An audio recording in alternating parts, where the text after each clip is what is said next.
médicos con experiencia en el cierre percutáneo de apéndice auricular izquierdo. Tenemos un programa bastante completo. Hemos querido hacer un programa modular compuesto por 7 módulos. Hoy estamos empezando el primero y queríamos primero agradecerles por confiar sus pacientes en nuestra terapia, una terapia que va en franco crecimiento. Hemos podido lograr acceder a más pacientes, protegerlos para accidentes cerebrovasculares sin los riesgos asociados a los anticoagulantes orales. Hoy nos acompaña Sandra Maya, que es la coordinadora de este Summit, y el doctor Luis Cresa, quien va a estar presentando el tema de hoy relacionado con los accesos vasculares. Le voy a dar la palabra a Sandra para que nos ayude a entender el concepto de este Summit modular y que nos va a dar algunas recomendaciones para lo que se viene en adelante.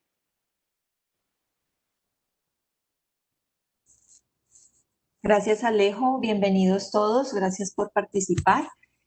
Bueno, como le decía Alejo, nuestro Summit va a tener 7 módulos que se van a efectuar todos los martes a partir de hoy, en este mismo horario.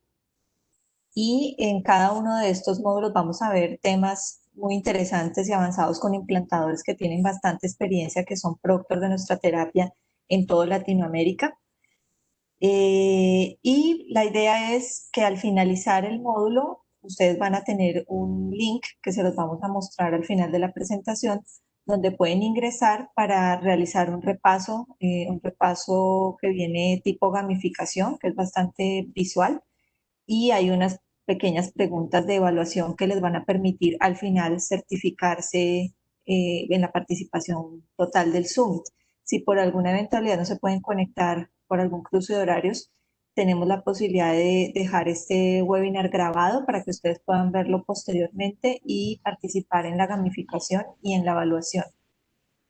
Entonces, bienvenidos, y ya dejo a Alejandro dando la introducción al doctor Cresa. Para el módulo de hoy nos acompaña el doctor Luis Manuel Cresa. Él es cardiólogo intervencionista que trabaja en el Centro Médico Docente La Trinidad en Caracas, Venezuela. Tiene una experiencia con nosotros desde el año 2013 realizando implantes de cierre percutáneo, y desde 2014 es proctor de la terapia. En total, entre sus casos propios y los casos que él ha proctorizado, ha 400 casos de cierre de apéndice auricular izquierdo, y estamos seguros que su experiencia nos va a ayudar a enriquecer las prácticas de cada uno de ustedes. Doctor, bienvenido, muchísimas gracias por ayudarnos y estamos en tus manos. Hola Alejandro, Sandra, de verdad un placer para mí participar de este evento como siempre. Mis felicitaciones a ustedes por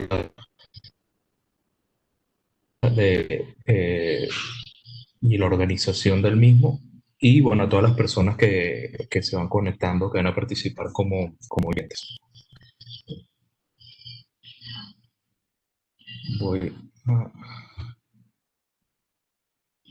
Por favor, Alejo, ¿me confirmas tú que estás allí si ves ya mi pantalla compartida? Sí, doctor, la estamos viendo. Perfecto. Entonces, bueno, como comentaron tanto Sandra como Alejandro, se trata de un summit dirigido a implantadores, o sea, médicos que ya tienen cierta experiencia con la terapia de cierre de apéndice auricular izquierdo. Este módulo de hoy, o el primer módulo, es de accesos vasculares, o sea, el acceso que nosotros utilizamos para realizar el procedimiento. Y bueno, yo quisiera comenzar esto con el mismo tono, darle la felicitación por haberlo organizado. Nosotros, lamentablemente, actualmente a nivel mundial nos encontramos afectados por una realidad sanitaria sin precedentes en el mundo, que es la pandemia por la infección del virus COVID-19. Y muchos de nosotros recordamos lo que era asistir a congresos de educación médica continua antes del COVID. Era una imagen como esta, el Main Arena, en este caso es el PCR en París. Muchísima gente, 2.000, 3.000 personas como audiencia de una presentación. Y actualmente, debido a esta pandemia, pasamos de ser un público como el de la imagen a un público como este, con nuestros dispositivos móviles en nuestras casas, quizás con un poquito más de comodidad, pero definitivamente la realidad es totalmente distinta. Como comentó Sandra y Alejandro, este es un dividido en 7 módulos. El primer módulo, que es el del día de hoy, de acceso vascular.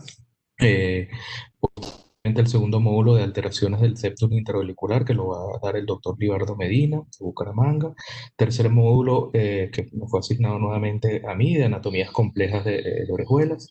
Posteriormente, un módulo de criterios de liberación en anatomías difíciles por el doctor Misael Medina de México. Manejo de complicaciones por el doctor Marco Gutiérrez de Chile. En un sexto módulo de uso de ICE para guiar el procedimiento de Dinamarca, y finalizando un módulo de procedimientos concomitantes o híbridos, el doctor Muratalla de México y el doctor Luis Arabia de Argentina. Como ven, son temas bastante interesantes, no los temas típicos, sino ya temas un poco más profundos sobre la terapia. En cuanto a de qué se trata esto de ya de médicos con más experiencia, lo que sería la curva de aprendizaje, o sea, aprender y convertirse en un experto, ¿no? Nosotros, a medida que vamos haciendo más casos, vamos adquiriendo más experiencia para llegar a ser expertos o podernos llamar expertos en una terapia. ¿Qué ocurre? Que a medida también que va aumentando la confianza, llegamos a un punto en el cual, incluso por exceso de confianza, podemos tener ciertas complicaciones. Porque también a medida que nosotros vamos conociendo más, vamos viendo o enfrentándonos a situaciones que antes no habíamos visto. Y aquí se los voy a explicar como un ejemplo de lo que sería situaciones usuales o inusuales. O sea, lo usual, lo común, es, por ejemplo, si tú sales a pescar con todos tus eh, implementos necesarios para ese fin, tú vas a pescar lo que fuiste a pescar. Y eso es lo que va a pasar la mayor parte de las veces. Pero cuando tú te conviertes en una persona que habitualmente sale a pescar, existe la posibilidad que alguna vez, a pesar de que tú estás buscando, en ese caso los peces de la foto son atunes de aleta amarilla, tú te puedes encontrar con un pez raro como este. No quiere decir que todas las veces que salgas vas a conseguir esto, pero si eres una persona que pescas mucho, puede ser que te consigas especies raras como esta. Y lo importante es que si te la llegas a conseguir, saber ciertas cosas sobre ese animal, si ese animal se puede comer, no se puede comer, si es peligroso, no es peligroso, cómo lo saco del agua, cómo le quito el anzuelo para evitar tener complicaciones posteriores. Y básicamente de esto se trata el curso y en particular esta presentación. Aquí no vamos a hablar de lo usual, de lo que todos conocemos, de lo que todos sabemos, sino de ciertos escenarios inusuales, infrecuentes, que a medida que nos vamos volviendo más expertos y utilizando más la terapia, nos pueden ocurrir con poca frecuencia, porque no ocurren con frecuencia, pero lo importante es saber qué hacer si nos llega a ocurrir una situación como esta o nos vemos en un escenario similar. Recordar que en cuanto al acceso vascular de este procedimiento, el cierre percutáneo de apéndice auricular izquierdo se realiza por abordaje transeptal a través idealmente, de la vena femoral derecha. Esto en el 99,9% de los casos. O sea, la mayor parte o casi la totalidad de los casos se va a realizar a través de la vena femoral derecha. Yo voy a dividir las potenciales escenarios en dos localizaciones anatómicas. Uno, escenarios a nivel de la vena femoral y la vena ilíaca, y posteriormente escenarios a nivel de la vena cava inferior.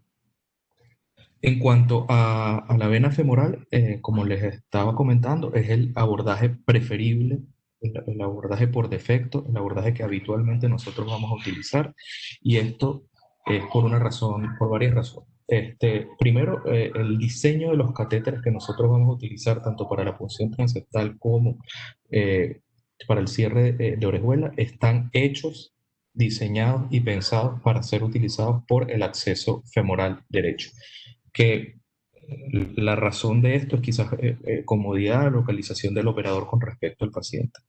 La punción transeptal, la forma más sencilla de hacerla, más práctica, ¿okay? A pesar de que la punción transeptal puede ser hecha por otros accesos, incluso no femorales, el más sencillo, el más fácil y para lo cual están hechas la mayor parte de las curvas de los catéteres que nosotros conocemos es para hacerlo por la vena femoral derecha.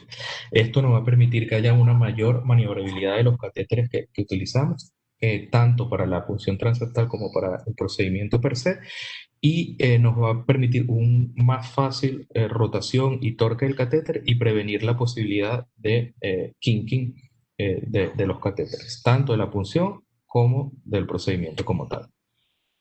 Aquí les pongo un ejemplo. La línea verde muestra cómo sería el comportamiento de un procedimiento que se hace a través de la vena femoral derecha, y si vemos esa línea verde se asemeja mucho a la morfología de los catéteres que nosotros habitualmente utilizamos, y si nosotros nos fuéramos por el acceso izquierdo, la morfología de la llegada de la vena femoral izquierda a la aurícula derecha y a la aurícula izquierda posteriormente sería algo así.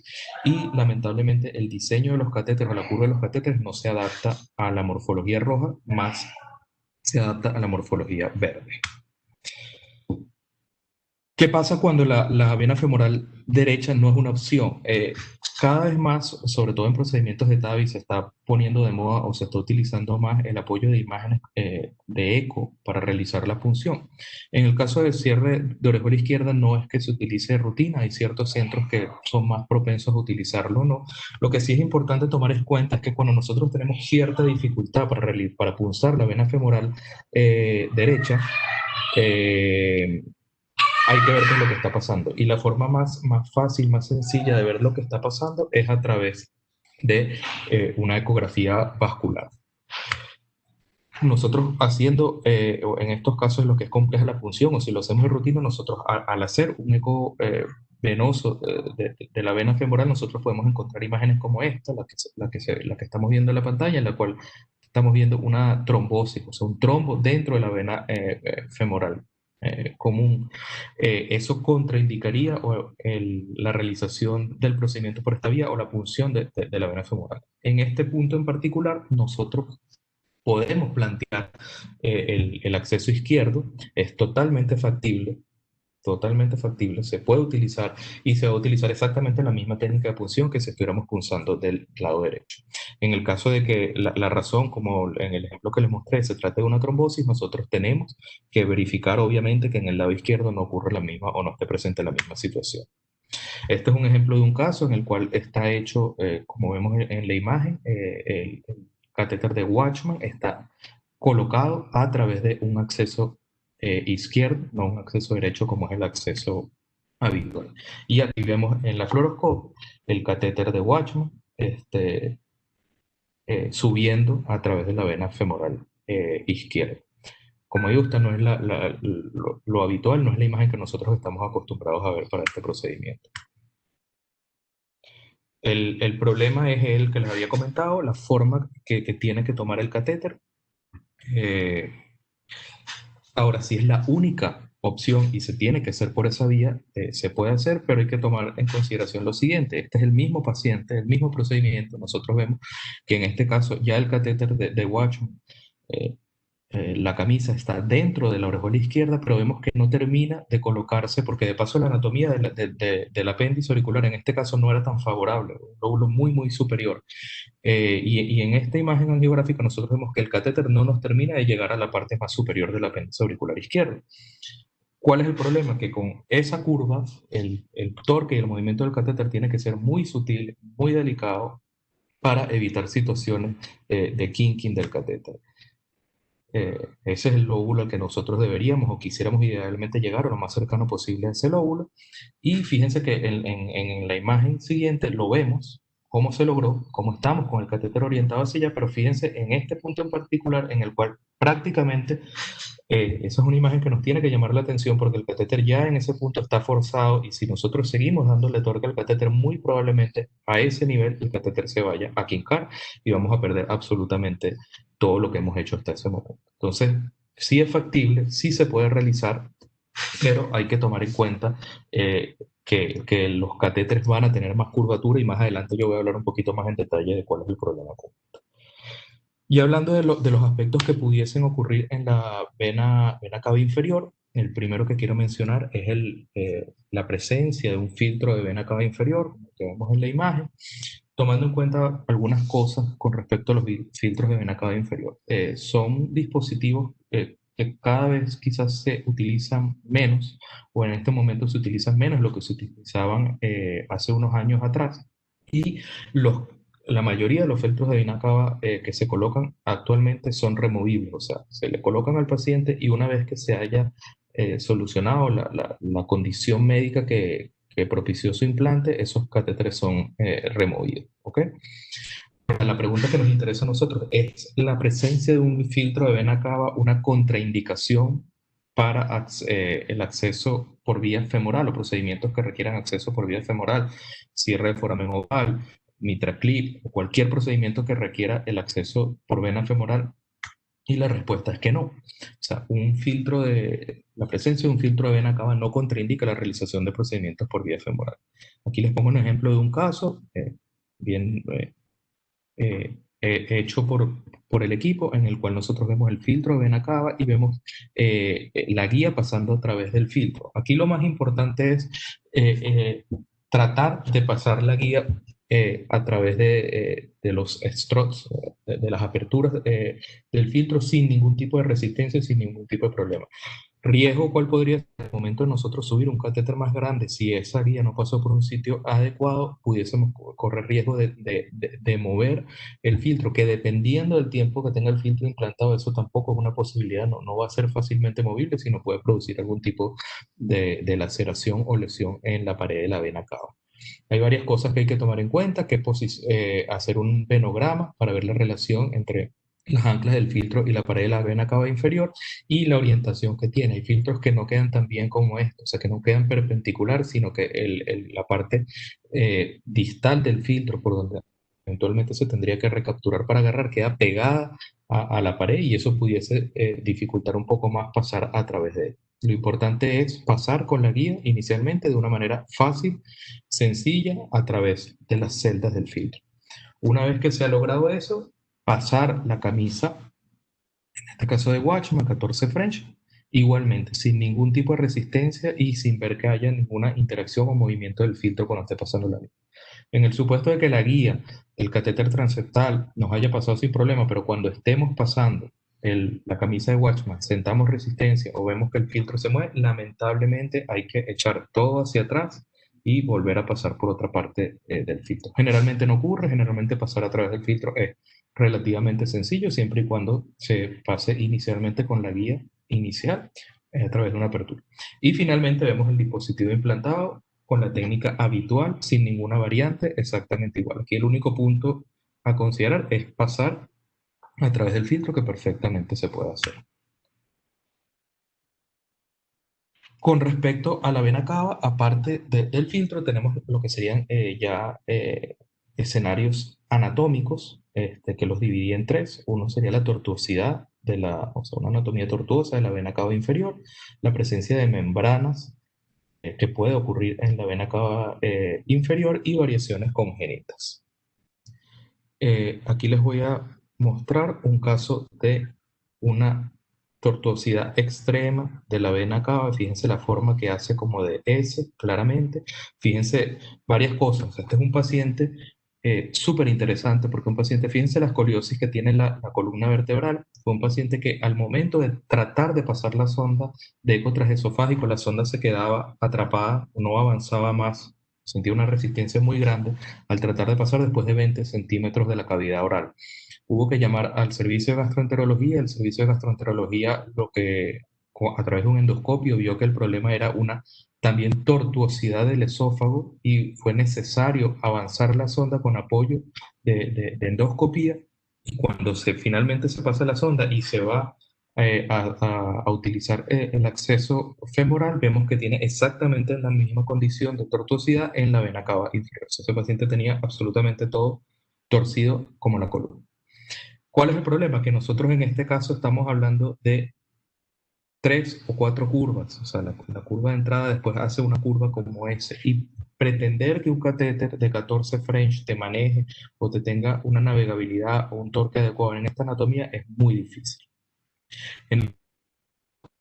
Lo que uno plantea como la mejor opción es tratar de alguna forma de rectificar lo mejor posible esas curvas y quitarle esa resistencia que generaría, que lo voy a explicar más adelante como un ejemplo, que generaría las curvas sobre el catéter de Watchman a través de otra estructura. En este caso lo que se hizo fue colocar, perdón, un catéter, un introductor largo, 16 French, a través del cual perfectamente puede pasar la camisa de Watchman, y fíjense que ya esa morfología de tortuosidad extrema que tenía la vena cava inferior se perdió y permite que el catéter se maniobre perfectamente, y al final vemos el dispositivo totalmente colocado.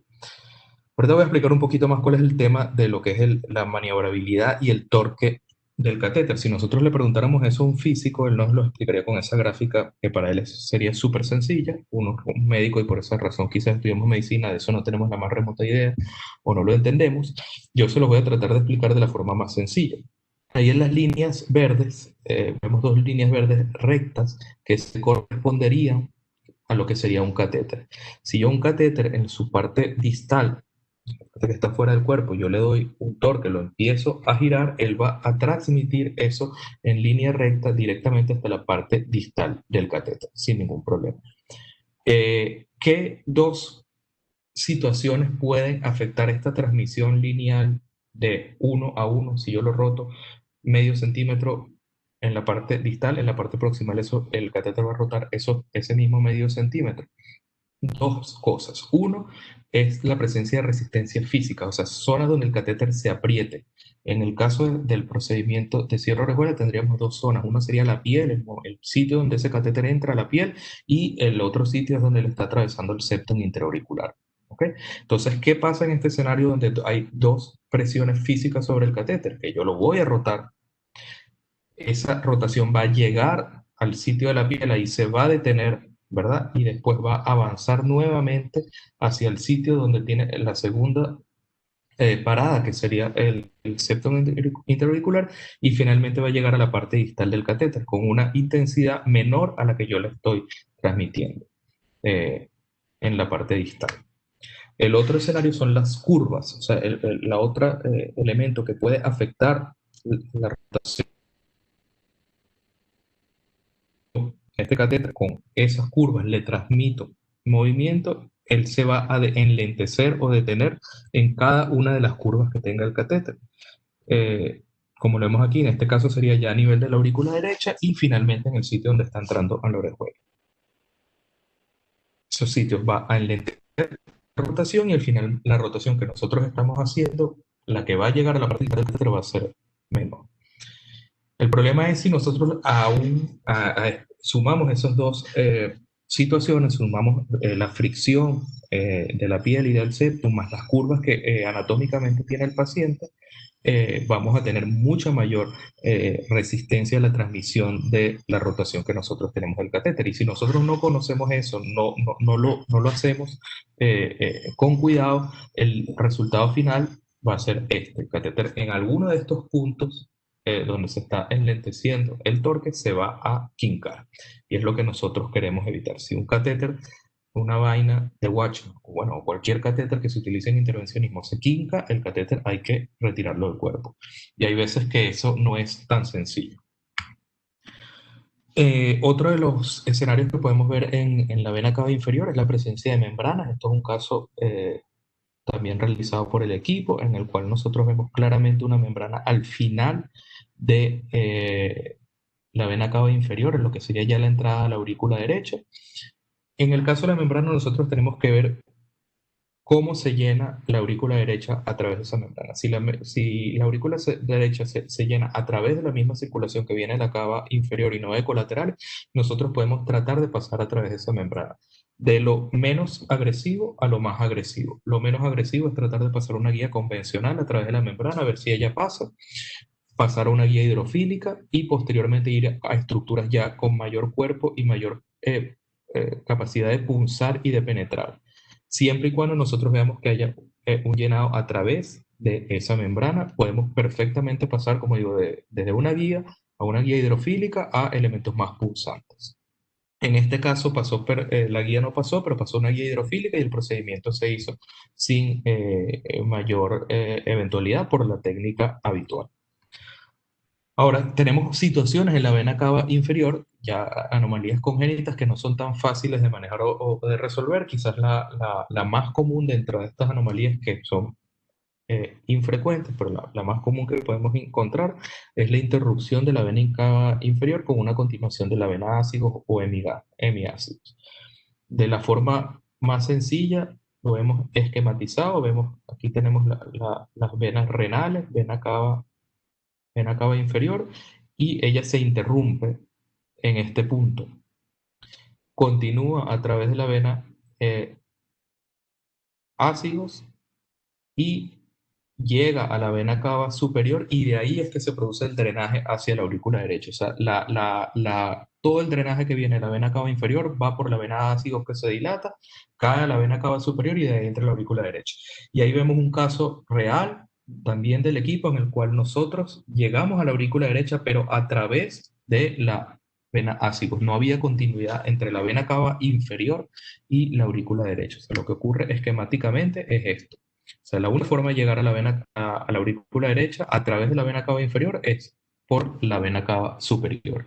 En este caso es total y absolutamente imposible realizar un procedimiento por vía femoral, porque no existe un catéter que te haga esa curvatura de 360 grados para caer a la aurícula derecha, para buscar la localización que tú quieres en el septum, para luego entrar a la aurícula izquierda. Es total y absolutamente imposible. O sea, esto sí contraindica en un 100% la realización del procedimiento por vía femoral. Ahora, ¿qué se le puede plantear a un paciente con esta anomalía congénita de la vena cava inferior? Hay una técnica que es la punción venosa transhepática. La punción venosa transhepática es una posibilidad de acceder al corazón a través de la circulación hepática. Ahí yo les pongo un esquema de lo que sería el hígado. Es como una esponja lleno de vasos sanguíneos y biliares. Lo que estaría en azul claro es la circulación suprahepática. La circulación suprahepática drena directamente a la aurícula derecha. ¿Okay? Lo que está en azul más oscuro es la circulación porta, de la porta, que va hacia el intestino, y lo que está de verde es el drenaje biliar, o sea, la vesícula biliar y el drenaje biliar. Como les había comentado, a través de la circulación suprahepática nosotros podemos llegar a la aurícula derecha de manera directa. Entonces, en el caso que les había comentado, esto sería un diagrama de lo que es una interrupción de vena cava con continuación con ácidos o hemiácidos. Nosotros pudiésemos llegar perfectamente desde abajo a la aurícula derecha a través de las venas suprahepáticas. Entonces, la punción venosa transhepática es un acceso alternativo para acceder, o sea, para hacer cateterismos del corazón, bien sea estudios hemodinámicos, de presiones, cierre de foramen oval, cualquier procedimiento que nosotros tengamos que hacer en el corazón a través de acceso venoso. Y nos da la ventaja de que es un acceso de abajo hacia arriba. ¿Okay? Nosotros pudiésemos también acceder al corazón derecho a través de la vena cava superior. Eso permitiría, o hay casos reportados de cierre de foramen oval, cierre de CIA, pero realmente plantear cerrar la orejuela izquierda a través de la vena cava superior es prácticamente, o realmente, según mi criterio, imposible. Ahora, la punción transhepática es factible para cierre de orejuela. Bueno, aquí les pongo un ejemplo de un caso. Vemos ya la punción hecha, una guía que a través de las venas suprahepáticas llega a la aurícula derecha. Ya después se realiza la punción transeptal, y esa guía que estaba en la aurícula derecha ahorita está en una vena pulmonar, en la vena pulmonar superior izquierda. Aquí vemos el catéter de Watchman dentro del apéndice auricular izquierdo a través de la punción hepática. Fíjense que viene de acá, viene del hígado, no viene de la localización habitual que sería, o el origen habitual que sería la vena cava inferior. Y finalmente vemos el dispositivo implantado en la vena, en la orejuela izquierda. Entonces, el acceso transhepático sí es un acceso factible para cierre de orejuela. Hay que considerar muchas cosas, pero en casos muy específicos, muy puntuales, de que el paciente tenga una interrupción de vena cava, tenga una clara indicación de cierre de orejuela, nosotros pudiésemos, en manos expertas y gente que maneje la técnica de punción transhepática, pudiésemos plantear el procedimiento, involucrando probablemente al radiólogo intervencionista, si no hay mucha experiencia en la punción transhepática. Pero perfectamente se puede hacer. Como estamos colocando un catéter 14 French, hay gente que recomienda un cierre del sitio de punción dentro del hígado, que puede ser bien con un plug, como el caso de la fotografía, o puede ser a través de COIS. Entonces, en conclusiones, y esto es muy importante, lo que quiero transmitir en este momento es que la mayor parte de los casos se van a poder realizar por el acceso simple, clásico, tradicional y de elección, que es la vena femoral derecha. La mayoría de los casos eh, raros e inusuales, o sea, son raros y son inusuales, la mayoría de esos casos y de esos escenarios se pueden resolver con alguna técnica extraordinaria. Y es importante entender lo que quiero decir aquí, o sea, son casos raros, son casos inusuales y son técnicas extraordinarias. No es lógico, no es ético y no es correcto que a un paciente usual lo tratemos con una técnica extraordinaria para decir, bueno, yo cerré una orejuela por una punción transepática. Eso no está bien y no quiero que sea el mensaje de la presentación, ni tampoco decir que yo cierro las orejuelas a través de la vena femoral izquierda. La orejuela, el sitio ideal para hacer el procedimiento es la vena femoral derecha. En estos escenarios inusuales, existen técnicas extraordinarias que se pueden utilizar, pero son para escenarios muy puntuales y muy inusuales. Como se trata de un curso dirigido a médicos con experiencia, a medida que uno va teniendo más experiencia y vas haciendo más casos, tú te vas encontrando con escenarios como este. No es algo que no vaya a pasar. Lo importante es que si nos ocurre, saber cómo lo podemos resolver. Y bueno, lo que les comentaba, esas técnicas extraordinarias solamente tienen que ser consideradas cuando son necesarias. Cuando no son necesarias, hay que irnos por la técnica habitual y tradicional. Muchas gracias y Sandra me pidió que en la última diapositiva les colocara el link para entrar después a lo de la gamificación. Gracias, doctor. Sí, en este link que se los compartiremos a sus correos y a sus contactos, ustedes pueden ingresar, ahí pueden ver la grabación de la presentación que acaba de hacer el doctor Cresa y también pueden realizar la gamificación y la evaluación del módulo para culminar posterior a este, que quedará vigente durante una semana. Ya dando esta parte, vamos entonces a abrir el espacio para preguntas. Pueden utilizar el chat si son tan amables.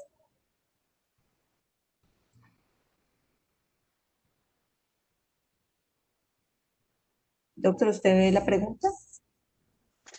Doctor, hay una pregunta del Ajá. doctor Vladimir de Costa Rica que nos está hablando si tienes alguna recomendación para el cierre del acceso venoso. No sé si puedes elaborar un poquito más en eso, Fíjate, si quizá en aquellos casos donde hayamos tenido, digamos, un acceso con un introductor más grande de lo normal. sí, fíjate, el acceso venoso, por ser un acceso venoso, realmente la hemostasia no es tan compleja como un acceso arterial, ¿no? Hasta un introductor 14 French con compresión manual bien hecha no tendría por qué haber mayor problema. Ahora, dependiendo de un tema que es más que todo administrativo y de preferencia de ciertos operadores y ciertos centros, que hay también un tema administrativo, perfectamente se pudiese utilizar dispositivos de cierre tipo un perclose, no como el caso de las TAVI utilizado. Tradicionalmente se utilizaban las TAVI dos perclos, sino con un solo perclos es perfectamente posible. Lo que pasa es que en este caso, o sea, es posible, obviamente que va a dar una excelente hemostasia. El punto importante a tomar en cuenta es que no es estrictamente necesario y que eso incrementaría en algo el coste del procedimiento. O sea, un ProGlide en Latinoamérica, dependiendo del país, puede llegar a costar hasta más de $500. Entonces, si está dentro de las políticas del hospital y se puede utilizar sin mayor problema, obviamente que va a dar una mayor hemostasia que la compresión manual, pero no es 100% necesario. Si vamos a utilizar ya introductores más grandes, 18, comprimir, también está una técnica que pues, lo utiliza más que todo para mitraclip, porque ya estamos hablando de introductores de más de 20 French, que es la del punto cruzado, y eso no cuesta $500. O sea que perfectamente se pudiese o hacer compresión manual, un punto cruzado, y si no hay ningún tema administrativo, un perclose.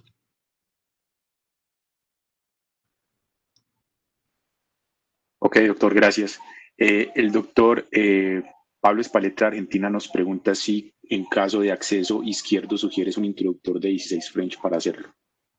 Es interesante, no, como les había comentado, las dos cosas que te van que es el principal problema del acceso izquierdo, el tema de la transmisión de la rotación del catéter y que el catéter se puede quitar. Yo le dije que hay dos factores, uno son las curvas y el otro es la resistencia. Con colocar el introductor de 16 French, uno de los factores que es la resistencia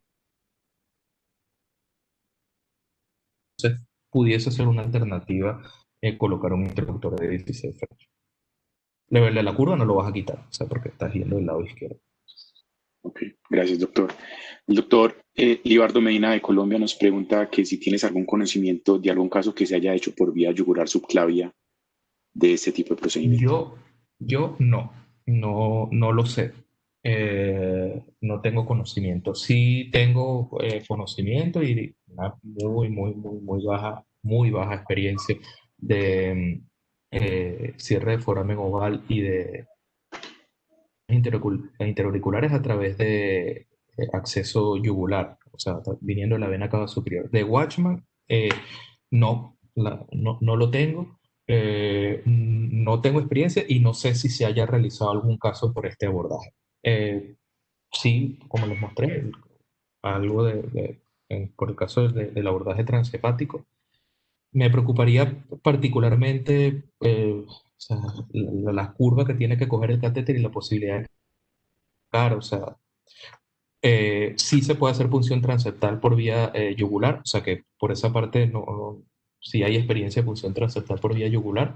El tema para mí no es tanto la punción transeptal, que tenemos que recordar que no es una punción transeptal cualquiera, tiene que ser en una localización específica, pero la punción transeptal sí se pudiese hacer. Lo que me preocupa o me preocuparía un poco es el tema de la maniobrabilidad del catéter. Ok, doctor. El doctor Pablo de Argentina nos pregunta que normalmente cuando accedemos por el lado derecho utilizamos siempre el catéter doble curva, que si tú cambiarías esa selección cuando accedas por el lado izquierdo. No, no, porque el problema allí, o sea, el tema de la doble curva no se afectaría con lo que cambia en el lado izquierdo, que es a nivel de vena cava inferior y de la entrada de la ilíaca, ¿no? Allá arriba en la orejuela, si la orejuela es una orejuela con un lóbulo superior dominante, habría que usar la doble curva ideal. Tomando en cuenta que el torque para llegar a ese lóbulo utilizando la doble curva tiene que ser un torque mucho más sutil, más delicado, con más paciencia, esperar que se vaya transmitiendo poco a poco hasta llegar al sitio que nosotros queramos. Ok, doctor, yo por ahora no veo más preguntas en el chat ni en la sección de preguntas y respuestas. Te agradezco mucho por esta sesión. Realmente vemos todas estas anatómicas que se pueden presentar y estamos totalmente de acuerdo contigo en que solamente algunas técnicas especiales se deben utilizar en casos extraordinarios. A todos, después de este módulo, hay una gamificación que es para hacer un repaso de los contenidos y una corta evaluación para dar por completado este módulo. Recuerden que para obtener el certificado de la participación del Summit es necesario completar a totalidad cada uno de los módulos. Les agradecemos mucho. Si ustedes quieren hacer una pregunta offline, nosotros con muchísimo gusto le podemos hacer llegar la pregunta al doctor Luis Cresa y les haremos llegar la respuesta a su correo electrónico. Feliz resto de tarde para las personas que estamos en este horario y feliz resto de noche para las personas que están un poco más tarde. Muchísimas gracias y en una semana nos vemos. Hasta luego. Vale. Chao, gracias.